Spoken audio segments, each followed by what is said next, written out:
참 좋으신 예수 그리스도께서 오늘 복길 교회의 교우님들과 함께 하시기를 축원합니다. 어버이 주일에 세상 부모님들이 주님의 마음을 갖기를 바랍니다. 주님의 은혜를 누리면서 주님의 사랑을 전할 수 있는 우리 어버이들 되시기를 진심으로 기원합니다. 이 자리에 계신 부모님들은 자녀들에게 좋은 것을 주고 싶으실 겁니다. 세상 금은보화는 주지 못해도 내가 가진 것 중에 가장 좋은 것을 전하고 싶은 마음을 다 가지고 계실 줄로 압니다. 여기서 한 가지 묻겠습니다. 여러분이 자녀에게 줄 수 있는 것 중에 가장 좋은 게 뭡니까? 집인가요? 아니면 논인가요? 그것도 아니면 혹시 집에 금두꺼비가 이만한 게 있나요? 여기 종수라는 청년의 이야기를 한번 들어보시기 바랍니다. 종수라는 이름을 가진 의학도가 있었습니다. 매우 가난한 집안에서 어렵게 공부해서 의사가 되었습니다.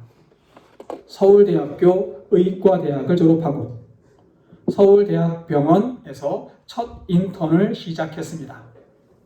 그렇게 병원에서 일을 하다가 첫 월급을 받던 날, 종수는 마음이 설레었습니다. 어렵게 사시는 어머니, 이 월급으로 고기 사서 어머니랑 구워 먹어야겠다. 아니야, 첫 월급이니까 한 푼도 쓰지 말고 어머니 손에 쥐어 드려야겠다. 그리고 어머니 손잡고 백화점에 가서 속옷 한 벌 사드려야지. 이런 생각을 하면서 기쁜 마음으로 봉투를 들고 어머니에게 달려갔습니다. 그리고 소리칩니다. 어머니, 저 첫 월급 받았습니다. 우리 불고기 먹으러 갑시다. 그리고 백화점 가서 어머니 네이 한 벌 사드리고 싶습니다. 그러자 어머니가 종수에게 이렇게 말합니다. 종수야, 우리 하나님 믿는 사람이지? 기왕 믿을 바에는 잘 믿자. 지금까지 하나님 은혜로 살았으니 앞으로도 하나님 은혜로 살게 될 거야. 그러니까 타협하지 말고 믿음으로 살자. 내가 처음 받은 월급이지? 첫 열매구나. 첫 열매는 우리 것 아니다. 하나님 것이다. 하나님께 바치자. 종수는 서운했습니다. 고생하시는 어머니에게 고기를 사드릴 생각에 들떠 있었는데 헌금을 하자고 하시니 서운한 마음이 가득 들었습니다. 어머니, 11조만 드리고 우리 불고기 먹읍시다. 어머니가 단호하게 말씀하십니다. 아니다. 첫 열매는 우리 것 아니다. 종수야, 믿음대로 살자. 그렇게 주일이 되었고 어머니와 함께 첫 월급을 첫 열매 헌금으로 하나님께 드렸습니다. 헌금을 하고 2주 정도 지난 어느 날 의과대학 학장님으로부터 연락이 왔습니다. 종수가 전국 의사고시에서 수석을 했다는 거예요. 전국 의사고시 수석에게 상금이 부여되는데 이 상금이 믿음으로 드렸던 월급의 2배나 되었습니다. 너무 기뻤습니다. 이 상금으로는 어머니에게 꼭 고기와 내복을 사드리고 싶었습니다. 들뜬 마음으로 어머니에게 달려갑니다. 어머니, 제가 전국 의사고시 1등을 했답니다. 그리고 여기 상금도 있습니다. 어머니, 오늘 우리 고기 실컷 먹읍시다. 어머니가 빙그레 웃으면서 봉투를 받아 들고 아들의 얼굴을 바라봅니다. 그리고는 이렇게 말씀하십니다. 종수야, 너 상금 받아본 적 있니? 종수가 이야기합니다. 아니요, 처음입니다. 어머니가 다시 이야기합니다. 첫 상금이구나. 첫 열매다. 이거 하나님께 드리자. 주일까지 기다리면 너 시험 들고 나 시험 들 수 있겠다. 내일 새벽 예배 때에 하나님께 드리자. 그렇게 새벽에 일찍 일어나서 교회에 가서 어머니와 함께 첫 열매 헌금을 드렸습니다. 훗날 이 종수는 미국으로 유학을 갔고 미국에서 암 전문의로 이름을 떨치게 됩니다. 이 사람이 미국의 암 전문 의료 선교에 힘을 쏟으면서 암 전문 병원을 운영하고 있는 원종수 박사입니다. 원종수 박사의 어머니는 종수에게 자신의 가장 소중한 것을 전해주고 싶었습니다. 어머니가 원종수 박사에게 주고 싶었던 것은 2배로 상금받는 비결이 아니었습니다. 원종수 박사의 어머니가 아들에게 전하고 싶었던 것은 어떤 상황에서도 흔들리지 않을 삶의 기준이었습니다. 그리고 어머니가 전해주신 삶의 기준은 하나님과의 동행입니다. 하나님은 살아계신다는 믿음, 하나님은 우리를 사랑하신다는 확신, 하나님과 함께하면 어떤 어려움도 이길 수 있다는 굳은 신념, 이것을 아들에게 전해주고 싶었던 겁니다. 그리고 이 삶의 기준은 원종수 박사를 암 전문의 이상의 하나님의 사람으로 만들어 주었습니다. 여러분, 자녀에게 꼭 물려주고 싶은 것이 있습니까? 여러분은 무엇을 자녀에게 전해주고 싶으십니까? 자녀들에게 꼭 물려주어야 하는 것, 꼭 물려줄 수 있는 것 중에 가장 좋은 것이 무엇인지를 오늘 생각해 보시기를 바랍니다. 오늘 본문은 바울 사도가 에베소 교회를 섬기고 있는 디모데에게 보낸 편지입니다. 오늘 본문을 통해 우리가 후손에게 물려주어야 할 가장 값진 것이 무엇인지를 돌아볼 수 있기를 바랍니다. 오늘 본문 3절과 4절을 읽겠습니다. 내가 밤낮 간구하는 가운데 쉬지 않고 너를 생각하여 청결한 양심으로 조상적부터 섬겨오는 하나님께 감사하고 내 눈물을 생각하여 너 보기를 원함은 내 기쁨이 가득하게 하려 함이니. 전통적으로 디모데후서는 바울 사도가 죽기 전에 마지막으로 쓴 편지라고 알려져 있습니다. 감옥에 갇혀서 죽음을 기다리고 있는 상황에서 바울이 디모데에게 편지를 썼다는 거예요. 차가운 감옥 바닥에서 언제 죽을지 모르는 두려움을 느끼는 바울이 디모데를 생각하면서 하나님께 감사한다라고 말합니다. 디모데를 한 번 더 보고 싶은데 그 이유가 디모데를 만나면 행복할 것 같다는 거예요. 바울이 이렇게 디모데를 생각하는 것만으로 감사와 기쁨을 느끼는 이유가 무엇입니까? 5절입니다. 이는 내 속에 거짓이 없는 믿음이 있음을 생각함이라. 이 믿음은 먼저 내 외조모 로이스와 내 어머니 유니게 속에 있더니 내 속에도 있는 줄을 확신하노라. 바울이 디모데를 생각하면서 기뻐하는 이유는 디모데에게 진실한 믿음이 있다는 사실을 알고 있기 때문입니다. 디모데의 믿음은 바울을 기쁘게 했습니다.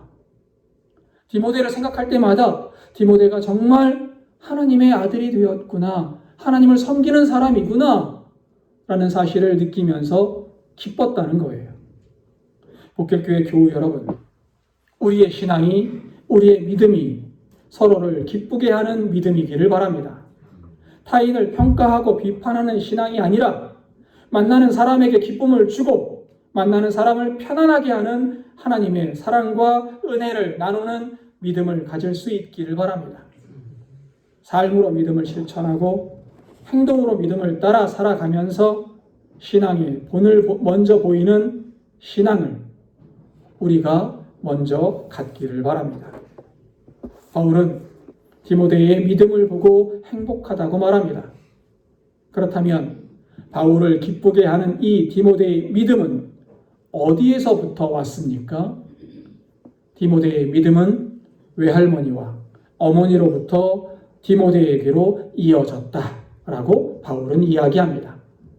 사도행전 16장 1절을 보면 디모데의 외할머니 로이스와 어머니 유니게는 믿는 유대 여자였고 아버지는 헬라인이었다라고 소개하고 있습니다.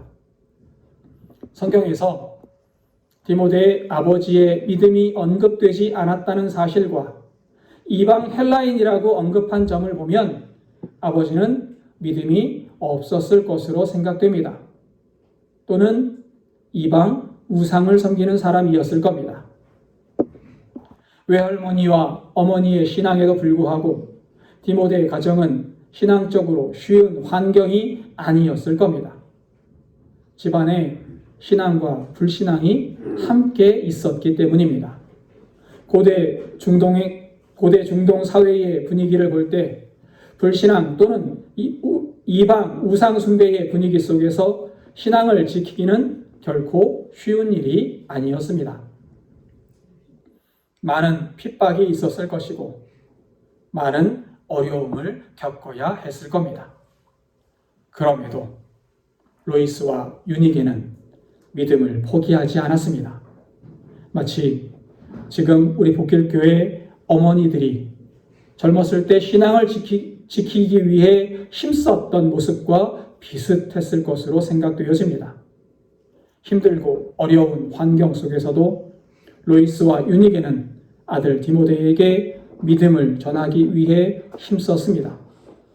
디모데에게 하나님의 말씀을 가르쳤습니다. 하나님 경외하는 삶을 보여주었습니다. 바울은 디모데후서 3장 15절에서 이렇게 이야기합니다. 또 어려서부터 성경을 알았나니. 바울은 디모데가 어려서부터 하나님의 말씀을 알았다라고 이야기합니다. 어머니와 외할머니가 어린 디모데에게 말씀을 들려주었을 겁니다. 디모데는 로이스의 무릎 위에서 외할머니 유니게의 품 안에서 하나님 이야기를 들었습니다. 더불어서 어머니의 기도하는 모습을 보았습니다. 어머니, 할머니와 함께 하나님께 예배 드렸습니다. 디모데는 어머니와 할머니가 하나님 의지하며 살아가는 모습을 보았을 겁니다. 그리고 어머니와 할머니의 믿음은 기도와 실천을 통해 디모데에게 전해질 수 있었습니다. 여러분, 자녀들은 부모의 말을 듣기 전에 부모의 삶을 봅니다. 부모가 무엇을 가장 중요하게 여기는지 말하지 않아도 자녀들은 다 압니다. 부모가 돈을 가장 중요하게 여기는지, 부모가 성공에 집착하는지, 체면을 지키려고 안간힘을 쓰는지, 아니면 하나님을 믿는 믿음의 삶을 중요하게 여기고 있는지 자녀들은 다 보고 느낄 수 있습니다. 그래서 신앙은 말로만 전해지는 것이 아닙니다. 신앙은 삶으로 전해지는 겁니다. 교회 가라, 믿어라 라고 말하는 것보다 부모가 예배를 가장 우선으로 여기는 모습을 보이는 것이 더욱더 중요합니다. 기도해라 라고 말하는 것보다 자녀들과 함께 기도하고 자녀들을 위해 기도한다는 사실을 알려주는 것이 더 소중합니다.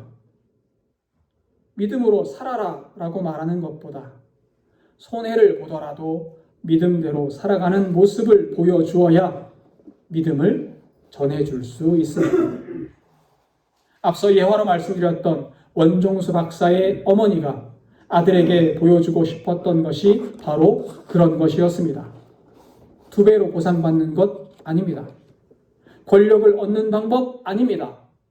원종수 박사의 어머니가 아들에게 보여주고 싶었던 것, 아들에게 꼭 전해주고 싶었던 보물은 하나님과 동행하는 삶의 기준, 하나님과 함께하는 기쁨, 바로 믿음이었습니다. 살아계신 하나님을 믿으며 사는 삶을 어머니는 보여주고 싶었던 겁니다. 오늘 말씀 6절과 7절은 이렇게 말합니다. 그러므로 내가 나의 안수함으로 내 속에 있는 하나님의 은사를 다시 부릴 듯 하게 하기 위하여 너로 생각하게 하노니 하나님이 우리에게 주신 것은 두려워하는 마음이 아니요 오직 능력과 사랑과 절제하는 마음이니. 바울은 디모데 안에 불씨가 있다고 말합니다. 디모데에게 믿음의 불씨가 있었던 겁니다. 디모데가 가진 불씨는 하나님의 사역을 위해 힘쓰고 애쓰는 은사의 불씨를 말합니다. 하나님의 사람으로 살아갈 불씨가 디모데에게 있었습니다. 이 불씨는 어머니와 외할머니로부터 받았고 스승인 바울을 만나 안수받음으로 불일 듯 일어나게 됩니다. 윗대로부터 받은 믿음의 불씨가 스승을 만나 타오르자 하나님께 기억된 바 되었고 하나님께 귀하게 쓰임받는 하나님의 사람이 되었습니다. 여러분, 초대교회의 신앙생활은 결코 순탄하지 않았습니다. 유대인들은 기독교인들을 탄압하고 공동체에서 쫓아내려 하였고 로마는 때로는 재산을 빼앗고 때로는 감옥에 가두고 죽이기까지 하였습니다. 그래서 바울이 이야기합니다. 하나님이 주신 것은 두려움이 아니다. 힘들고 어려운 환난의 시대에도 하나님은 세상을 이길 수 있는 능력을 우리에게 주신다. 하나님의 말씀대로 살아갈 수 있는 힘 역시 하나님께서 주신다. 선과 악을 분별하며 어두움을 밝힐 수 있는 분별력 또한 하나님께서 우리에게 주실 것이다. 그러니 믿음을 잃지 말아라. 너에게는 외할머니와 어머니로부터 받은 믿음의 불씨가 그 안에 살아있다 라고 말합니다. 어려운 시대, 어둠의 시대를 이기는 힘은 사람에게서 나오는 것이 아닙니다. 오직 하나님으로부터만 이 어둠을 이기는 힘을 얻을 수 있고 이 시대를 극복할 지혜를 하나님에게서만 받을 수 있습니다. 이렇게 이 시대를 이길 수 있는 권능과 사랑과 분별력을 얻을 수 있는 길이 바로 하나님을 믿는 믿음과 신앙입니다. 우리가 후손에게 물려주어야 하는 신앙은 이런 거예요. 우리가 물려줄 수 있는 것 중에 가장 좋은 것이 바로 이 세상을 이길 수 있는 힘을 얻는 방법. 하나님에게 능력과 사랑과 분별력을 얻는 방법. 그 믿음을 우리들은 후손에게 물려주어야만 하는 겁니다. 복길교회 교우 여러분, 우리가 물려줄 수 있는 가장 좋은 것, 그것은 바로 믿음과 신앙임을 기억하시기 바랍니다. 우리가 물려주어야 하는 것, 꼭 물려주어야 하는 것은 하나님을 믿는 믿음과 하나님 안에 살아가야 하는 신앙임을 기억하시기 바랍니다. 우리의 자녀들에게 믿음의 불씨를 심을 수 있기를 바랍니다. 세상은 자녀들에게 이야기합니다. 더 성공해야 한다. 더 높아져야 한다. 더 많이 가져야 한다. 하지만 믿음의 부모님들이 자녀에게 해야 할 가장 중요한 말은 이것입니다. 하나님 떠나지 마라. 믿음 잃지 마라. 예배 놓치지 마라. 말씀 붙잡고 살아라. 왜냐하면 이 믿음이 있으면 어떠한 환난 속에서도 어떠한 어려움 속에서도 다시 일어설 수 있기 때문입니다. 세상에서 실패해도 믿음이 있으면 무너지지 않습니다. 세상에서 넘어져도 하나님 의지하면 다시 일어설 수 있습니다. 인생의 광풍을 만나도 하나님을 의지하는 믿음이 있으면 그 광풍을 견뎌낼 힘을 얻을 수 있는 겁니다. 반대로 세상의 모든 것을 가졌어도 믿음을 잃어버리면 삶의 방향을 잃어버리고 맙니다. 어버이 주일을 맞아 부모님들에게 말씀드립니다. 자녀들에게 좋은 것이 무엇인지 기억하십시오. 내가 줄 수 있는 가장 좋은 것을 자녀들에게 주시기 바랍니다. 내가 줄 수 있는 가장 좋은 것은 좋은 환경, 많은 재물이 아닙니다. 하나님을 믿고 하나님과 동행하는 믿음입니다. 하나님은 결코 우리를 버리지 않습니다. 하나님은 우리를 가장 선한 길로 인도하시는 분이십니다. 그러니 자녀들을 위해 기도하십시오. 자녀들이 주님과 함께 살아가게 해주시기를 기도하십시오. 자녀들에게 하나님의 말씀을 들려주십시오. 그리고 가장 중요한 것은 내가 먼저 하나님과 함께 살아가는 모습을 자녀들에게 보여줄 수 있기를 바랍니다. 완벽하지 않아도 좋습니다. 때로는 흔들릴 수도 있습니다. 그러나 이것 하나만은 기억하십시오. 하나님을 붙드는 나의 믿음이 자녀들에게 선한 영향력을 끼칠 수 있다라는 사실입니다. 아니, 하나님을 붙드는 나의 믿음이 자녀들에게 가장 선한 영향력을 끼친다라고 기억하십시오. 저는 부모님의 기도로 지금의 모습으로 살 수 있었노라고 고백하는 이야기를 참 많이 듣습니다. 흔들리고 무너질 때 부모님께서 또는 할머니가, 할아버지가 나를 위해 기도하셨고 부모님의 기도하시는 모습이 무너지는 나를 일으켜 세웠노라는 말씀을 자주 듣습니다. 이렇게 부모님의 기도로 내가 살았다면 나의 기도로 우리의 자녀들도 살 수 있지 않겠습니까? 자녀를 위한 기도를 멈추지 마십시오. 오늘 내가 하나님을 믿고 예배하는 자리까지 올 수 있었던 것이 누군가의 눈물 어린 기도 때문이었다면 어머니의 기도, 아버지의 기도, 할머니, 할아버지의 기도가 나를 살릴 수 있었다면